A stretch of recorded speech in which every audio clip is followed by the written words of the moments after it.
Only lazy people use their money. I spend a lot of my life making money. Today you have crowdfunding and all this stuff, and the reason I learned how to make money is because I don't have money. And if you read my book Rich Dad Poor Dad, my rich dad always taught me never say never. I can't save it. Lazy people say I always can't save it. I don't have money. That's why they are poor. They have a poor mentality. So instead of finding out how to make money, it's so easy to say I can't. It's easy to be a loser. We all have the power if we don't want to be poor by learning how to make money. My poor father, the one with higher education.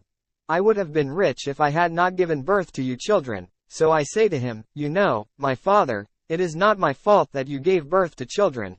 I cannot provide them because I have children. College is everything. He used to say everyone can say I don't have money, I can't afford it, that's why he's poor, he's lazy. My poor father continued his higher studies at Stanford University. But he did not learn anything from these matters because most teachers want a monthly salary and retirement want job security.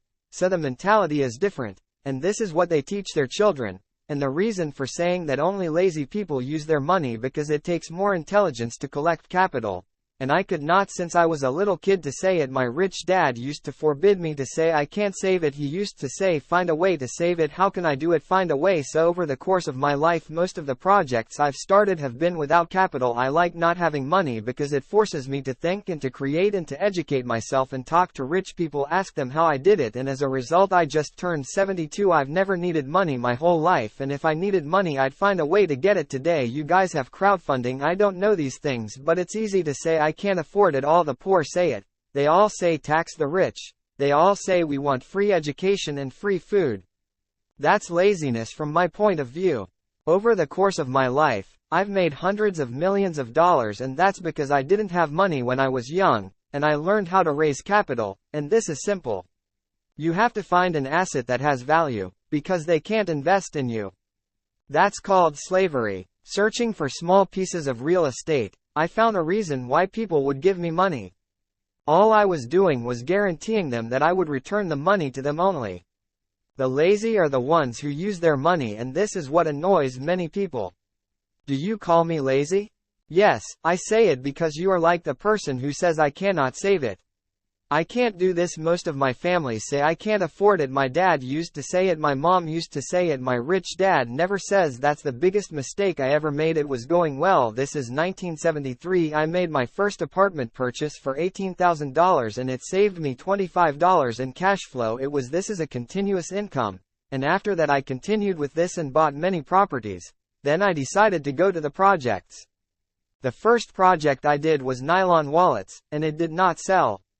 Everyone knows what these wallets are today, but back in 1974, they did not know what these wallets were, so we went bankrupt in record time. And we bought 108,000 of these wallets are from Korea, and we brought them to a warehouse on Long Island, and we were borrowing money from investors, so we raised nearly $600,000 to raise this project, and we got into real trouble. I owed my dad $200,000. My rich dad was laughing at me because we couldn't move the wallets. They were stacked in the warehouse, and no one wanted to buy them. But the good thing about stupidity is that it makes you smarter. We started thinking, what went wrong and what was happening at that time? That obesity became common, so everyone started running, so running became very popular at that time. One day I opened the newspaper. I was then in Honolulu, and I read about a man who went jogging in a park in San Francisco, and what that man did when he couldn't find where does he put his car keys. He put them on the front wheel of his car and went for a run in the park. When he returned to the place, he did not find the car. Oh my God, they stole my car. The question was in the big newspaper headline. What does a runner do with his keys? So the investors started giving us money, and all our products were sold. Wallets were sold, shoes were sold, and the investors were happy. So the sales went up to the top. We turned from danger and stupidity to success and intelligence, but the problem was how we were going to finance the stock because the demand was global and we could not keep up with the demand. So I borrowed another 100,000 and went to the accountant and said, "It will suffice 100,000, and he said yes, so I gave him the check, so he took it and ran away. I did not have any documents or evidence that I gave him, and he claimed that he owed me the amount. This was the first mistake with 6 numbers.